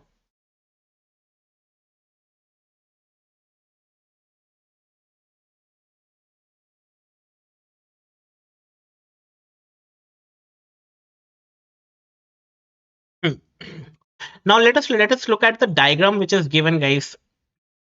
अब देखो diagram में क्या दिया हुआ है, बहुत अच्छे तरीके से दिया हुआ है कि ये पता है ये आर्च ऑफ आयोटा है, ठीक है, ये आर्च ऑफ आयोटा है. I just try to show one of the diagram which is given in the atlas. Arch of aorta से निकल रही है हमारी ये सब क्लेवियन artery, right, the sub क्लेवियन artery. Obviously बात है, सब क्लेवियन आर्टरी से एक आर्टरी निकलती है, that is called as the vertebral artery. देखो वर्टिब्रल आर्टरी है, और वर्टिब्रल आर्टरीज की ये ब्रांचेस निकलती हैं, स्पाइनल ब्रांचेस, और ये बीच में जो सबसे लंबी आर्टरी हमको दिख रही है स्पाइनल कॉर्ड को सप्लाई करती हुई, that is the anterior spinal artery, that is the anterior spinal artery. ठीक है, तो इसी तरीके से पाथ ट्रेस होता है. अभी वो सारा पढ़ेंगे, अभी सारा पढ़ेंगे यार, अभी अभी रुको, अभी मैं बताता हूँ, ठीक है. Now this is something which I've taken from the book only. Yeah, the vertebral artery, the fourth part, right, the subclavian artery की जो branches है, it is the spinal branches of the vertebral artery coming together in the midline, and they're just going up till the level of the phylum terminal, and it is supplying the yes, the parts. Now the anterior median fissure and everything. Now coming on to this posterior spinal arteries, coming on to the posterior spinal arteries over here. Now guys, these posterior spinal arteries, देखो अभी तो ये anterior view था, पहला वाला view क्या है, anterior, आगे से देख रहे हो, you are watching this from in front. Now watching this view from behind, posteriorly, we have something called as posterior inferior cerebellar arteries. Okay, we have these posterior inferior cerebellar arteries, two posterior inferior cerebellar arteries, right? I will be talking about where they are coming from, and they are giving rise to this, yes, posterior spinal arteries. These are giving rise to this posterior spinal arteries, posterior spinal arteries, right? Now again guys, this is not the end of this posterior spinal arteries. Now this is not the end of this posterior spinal arteries. Now let us just try to see, guys, if you can just see this posterior spinal artery. Okay, if you can just see this posterior spinal artery, and you can see the anterior spinal artery. Anterior spinal artery is in front in the anterior median fissure, and posterior spinal artery, it will give a branch which will now supply to the posterior. Okay, you already know. Let us just suppose that this is the transverse section. Let me just draw it. I'm anyways gonna draw this to make you more understand this. Okay. Let us just try to draw it over here.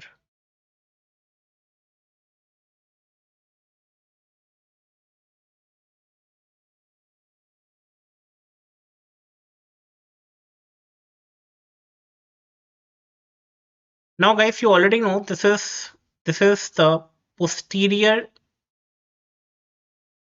median fissure,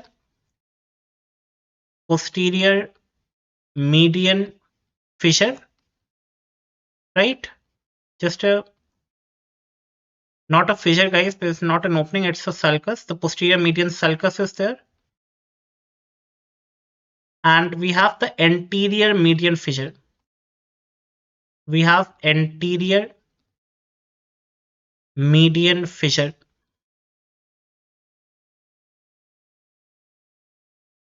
Now, this is the transverse section of the spinal cord, and you already know we have a central canal in the middle, right? And we have this, yes, these horns of the spinal cord that we have already drawn, right, a lot number of times. Now, the posterior spinal artery, you already know it is like descending downwards. So this is let us suppose this is the posterior spinal artery.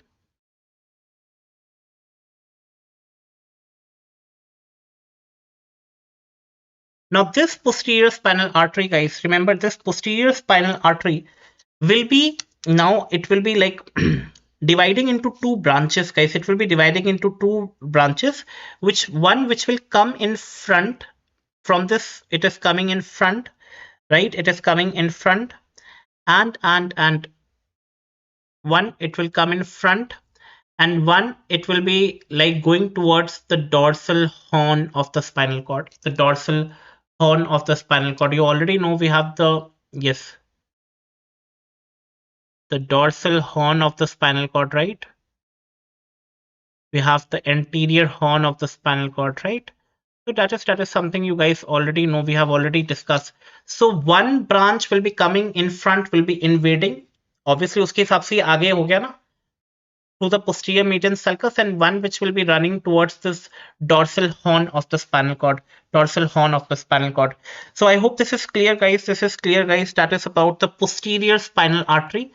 That is about the posterior spinal artery, right? If you can just see, yes, one it is going in the posterior median sulcus, and one it is like coming on to supply this parts of the white matter also, and they are also running to this the dorsal horns also, right? If you just want to see, you can just see over here. So these are collateral branches, right? These are the collateral branches of the posterior spinal artery. One will be coming towards the midline, guys, right? And one which will be running into this gray matter. They will be coming into this the sides of these dorsal horns, right? So that is like you already know. Now, I hope this is clear, guys, everyone, right? So posterior spinal arteries are how many in number, guys? How many posterior spinal arteries are there? Just tell me, guys. How many posterior spinal arteries are there? Hmm. How many posterior spinal arteries are there? Hmm. Now the third one, guys, I will be discussing the third arteries over here only. The third arteries over here only.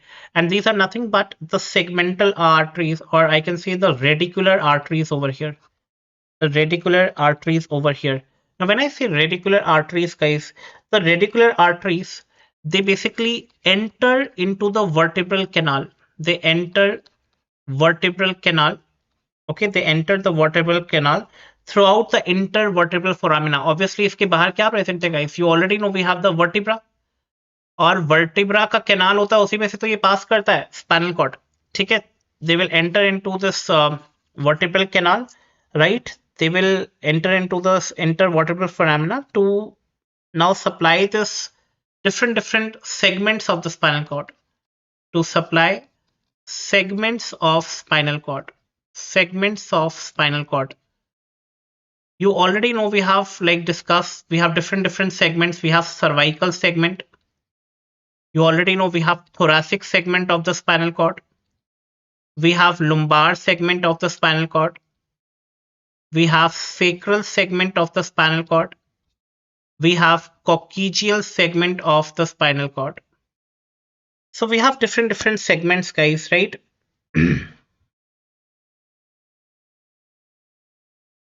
Now, when I say the radicular arteries, right? The radicular arteries in the cervical region, in the cervical segments, now they're coming from the vertebral arteries. Yes, obviously दो ही होंगे, obviously.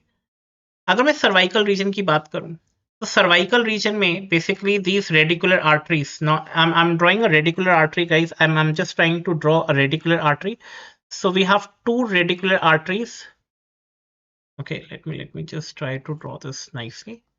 So we have two radicular arteries, guys. One which is coming onto the anterior horn.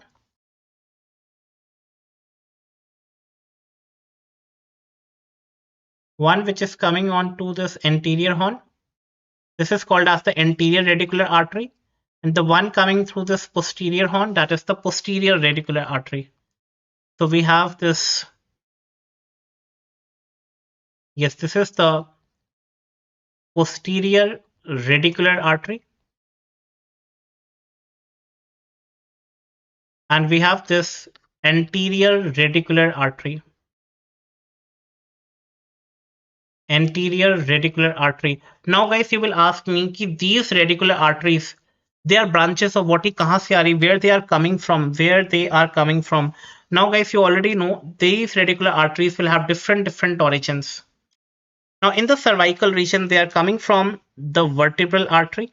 They are either coming from these vertebral artery or ascending cervical artery. Ascending cervical artery. ये radicular artery किसकी branches होंगी अगर मैं branch बनाने की कोशिश करूं? यहाँ पे अगर सर्वाइकल रीजन है, सर्वाइकल रीजन है, तो सर्वाइकल रीजन में ये वाली कौन सी आर्टरी होगी? वर्टिब्रल आर्टरी की ब्रांच होगी या असेंडिंग सर्वाइकल आर्टरी की ब्रांच होगी? ठीक है, असेंडिंग सर्वाइकल आर्टरी की ब्रांच होगी। अगर थोरासिक रीजन की बात करूं, अगर थोरासिक रीजन की बात करूं, so it is coming from the posterior intercostal artery. It is coming from the posterior intercostal artery. The posterior intercostal artery. Yes, yes, Savitri, it is true. It is true. Right, right, right. Posterior intercostal artery, or the subcostal artery also, or subcostal artery.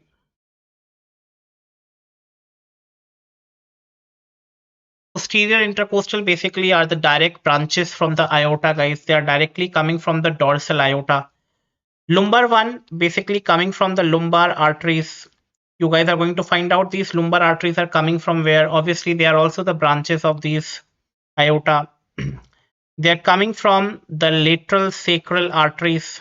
The sacral branches coming from the lateral sacral arteries, and the coccygeal also, like the sacral arteries, only the coccygeal arteries over there, right? So that is guys, you have to remember over here. That is, you have to remember over here. So yes, depending on the region, guys, these radicular arteries can change. These posterior radicular artery and anterior radicular artery, they will be coming from different arteries depending on the different regions. Cervical में vertebral artery हो गई, thoracic में posterior intercostal artery की branches हैं. So anyways, because the spinal cord is throughoutly present, cervical, thoracic, lumbar, sacral, right? So that is, you guys have to remember. Even if you just try to look at the transverse section, guys. So I hope now you can very well appreciate कि I have talked about this anterior spinal artery, right? That is going through this anterior median fissure. And we have this posterior spinal arteries, right? Posterior spinal arteries. Up. Now guys, you can see we have the spinal branch of the segmental arteries. Now these segmental arteries, like different segments, cervical segment, thoracic segment, lumbar, sacral, and we have this anterior radicular artery, and we have this posterior radicular artery. We have this posterior radicular artery going through the posterior horn, anterior radicular artery, anterior root, right? Now this anterior radicular artery will be like supplying the surface also, right? And will be giving straight branches to supply the white matter of the spinal cord, to supply the white matter also inside. Even the posterior radicular arteries will be like forming anastomosis with this posterior spinal artery. It will be joining with this artery, and it will also like supply the surface of the spinal artery and will be giving these straight branches supplying the white part of the spinal cord, right? So that is something you have to remember about these arteries, guys, right? So that is yeah, the anterior spinal artery, the posterior spinal arteries, and the radicular arteries. With the radicular arteries, which are coming from different segments of the spinal cord, the cervical, in cervical region, they are branches of the intercostal arteries, right? not the intercostal, the vertebral arteries, right? So I hope this is clear, everyone. I hope the arterial supply is clear, everyone. The arterial supply is clear, everyone. So yeah, you just can complete the diagram as well, guys. I've just drawn it for your purpose only. So they are going like this also, and yeah, they're anastomosing with each other, and they are like supplying to this white matter part also, like this, right? So that is how these are working. Now there is something which is called Harsh Pandey UCMS Nepal. UCMS. Okay, thanks. Now coming on to this something called as the anterior spinal artery syndrome. Anterior spinal artery syndrome. Now guys, this syndrome basically arises due to thrombosis. अब खुद सोचो spinal artery इतनी बड़ी है, anterior वाली इतनी बड़ी artery है गाइस. अगर इसमें थ्रोम्बोसिस हो गई, ठीक है, अगर इसमें क्या कहते हैं, thrombosis हो गया है. Now what will be the resulting things, guys? As you know that the anterior spinal artery basically supplies two-third of spinal cord, and posterior spinal artery supplies only one-third of spinal cord. So majority of the spinal cord, it is supplied by the anterior spinal artery. अगर anterior spinal artery में blood नहीं जाएगा spinal cord तक, अगर वो block हो गई तो ब्लड नहीं जाएगा स्पाइनल कॉर्ड में, स्पाइनल कॉर्ड के एंटीरियर पार्ट में ब्लड नहीं जाएगा, क्या हो जाएगा, anterior part of the spinal cord it is mostly resulted with the, मैंने बताया था ट्रांसफर सेक्शन में कि पीछे वाला जो पार्ट होता है दैट इज ऑलवेज सेंसरी, और आगे वाला जो पार्ट होता है दैट इज ऑलवेज मोटर. तो एंटीरियर स्पाइनल आर्टरी तो आगे वाले पार्ट को ही सप्लाई करती है. If this anterior spinal artery has an occlusion, has a blockage, guys, obviously it will not be able to supply this anterior part. तो what will be happen guys, आगे कौन कौन से ट्रैक्स हम लोगों ने पढ़े थे, कॉर्टिकोस्पाइनल ट्रैक्स, जितने भी ग्रे कॉलम है, एंटीरियर ग्रे कॉलम बताता ना, वेंट्रल ग्रे कॉलम, वो सब ventral grey column, right? So everything will be like deformed. Obviously क्या हो जाएगा, basically you will see that there is ischemia, there is less blood supply, right? Oxygen ही नहीं जाएगा arteries के through, so the cells will not function, right? And guys, what is the main thing that you will see over here? There will be bilateral loss of pain and temperature due to ischemia. Ischemia का मतलब होता है low blood supply, right? Less blood supply. क्यों? Less oxygen जा रहा है ना blood supply, क्योंकि उसमें आर्टरी में तो ब्लॉकेज हो गया है, ठीक है. तो दी स्पाइनोथैलेमिक ट्रैक्ट्स एंटीरियरली बेटा वो पेन और टेम्परेचर के लिए थे. तो ऑब्वियसली अगर वो चीज ब्लॉक हो गई है तो there will be bilateral loss of pain and temperature sensation, and that is one of the syndrome that you have to remember. That is the anterior spinal artery syndrome. Coming on to the venous drainage, guys, the venous drainage, that is something I have to like teach you in very short, guys, the venous drainage of the spinal cord. And you guys already know that the spinal cord, it is basically supplied by the 6 longitudinal veins. They are basically the blood is drained by these 6 longitudinal veins. And remember, we have one vein in the median plane anteriorly. अगर ये देखूं तो ये क्या है, anterior median Fisher है. Anterior median Fisher, Fisher का मतलब ओपनिंग होता है, और पीछे की तरफ क्या होता है, posterior median sulcus, posterior median sulcus. So just by the name, guys, you can remember we have the anteromedian longitudinal venous channel, right? And we have the posteromedian longitudinal venous channel. Very just by the name. पीछे की तरफ है और midline में है दिलकुश, hello. So that is posteromedian. आगे की तरफ है और median में anteromedian longitudinal venous channel, right? Now guys, one vein basically it is on the anterolateral part, right? Okay, we have like 2 over here. Let me just use highlighter, guys. Yes, you can see the anterolateral. Antero मतलब आगे और lateral की side पर है, तो ये 2 होंगे, obvious सी बात है, यहाँ पे भी होगा. We have 2 anterolateral and 2 posterolateral venous channels. The 2 posterolateral venous channels. Now guys, obviously one which you can see over here. Basically, this is the ventral horn, guys. Obviously, this is the ventral horn. Ventral horn के पीछे है और ये क्या है? Dorsal horn. Dorsal horn के पीछे है. So these veins are located. The posterolateral part is located behind the dorsal horn. The anterolateral veins are located behind the ventral horn. Behind the ventral horn. Now, guys, what is yeah. Above, guys, like you should remember they are continuous with the veins of the medulla oblongata, right? And obviously they communicate with the dural venous sinuses, like above, like if they are going above, guys. When I'm talking about these lateral parts, guys, when I'm talking about these lateral parts, so these they open into, yeah, they open into, मैं अभी लिख दूंगा यार. They open into, yes, they open into the internal venous plexus, or I can simply say the internal vertebral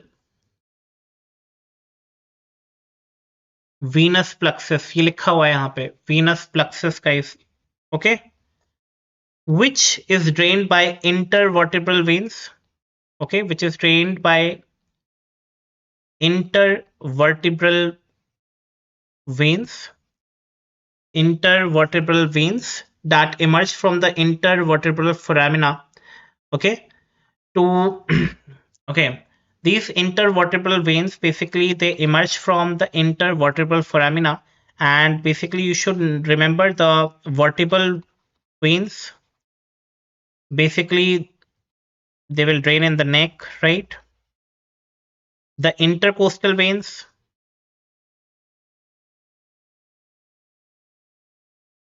they will drain in the thorax, right?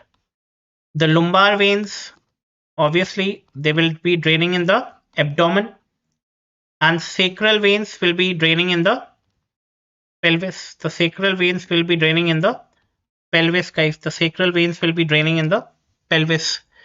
So that is regarding this veins. So yeah, anteriorly भी है, posteriorly भी है, दो पीछे की तरफ posterolateral, दो आगे की तरफ lateral side पे, to anterolateral. So that is how they are like draining. So above, if they are going like above, they are continuous with the veins of, okay, spinal cord के ऊपर क्या है? Medulla oblongata. So they are continuous with the veins of the medulla oblongata, and they communicate with the dural venous sinuses. Will be like I will be teaching you later on dural venous sinuses. Lateral side पे जो है guys, so they will be opening into the internal vertebral venous plexus. Plexus means the network of these veins, right? And which is like drained by these intervertebral veins that emerges from this intervertebral foramina, and that, for example, the vertebral veins in the neck, different regions, we have different like drainage. So from intervertebral veins in the thorax will be draining into intercostal veins, intervertebral veins in the abdomen will be draining into lumbar veins, and intervertebral veins in the sacral, will be draining into the in the pelvis part will be draining into the sacral veins. So that is regarding the today's the venous drainage of the spinal cord, right? So yes, that was about today's lecture, guys. You can just yeah, go through this ID, that is the Docs Mayan on Telegram, right? Insta, you can just, if you have any doubts, guys, you can just follow me on Insta. Yes, it is Abhijeet Kumar 7859. Just text me or doubt over there. I'll be like happier to address it. This is the Telegram group, Docs Mayan. So that was about today's lecture, the venous drainage, the arterial supply of the spinal cord, right? We have discussed, yes, the extrapyramidal tracts of the spinal cord, the corticobulbar tracts, the corticospinal tracts, descending tracts, right? So that was about today's lecture. Thank you. Thank you, guys. Tomorrow I will be starting with the midbrain, guys, and I actually want everyone of, not the midbrain, actually, I will be starting with the brain stem. And firstly, I will be discussing about the medulla, then pons, and then the midbrain. So I will be starting with the lower aspects of the brain first, and then I will be reaching to the upper aspects. So yes, I will be discussing some clinical points also with relevant to the medulla, the pons and everything. So please, I will be discussing from basics. Right now, I know it's kind of bit difficult because these topics, all the tracks and everything, they are like much more difficult. But yeah, I will be trying to complete it. Sandeep, how many classes? Even I don't know because I've like planned in such a way that I will be teaching everything from the basics and that will again take time. So we have to like, I don't have to rush because everything like I will be covering in detail beta. So I have to talk about the brain stem syndromes also. So all the syndromes, all the clinical part of anatomy also I will be teaching over here. So that is again like we have to spend a lot more of time, right? So but I will be teaching you daily, that's for sure. Okay. So yeah, thank you and thank you for your patience, everyone. I'm like, okay, bye.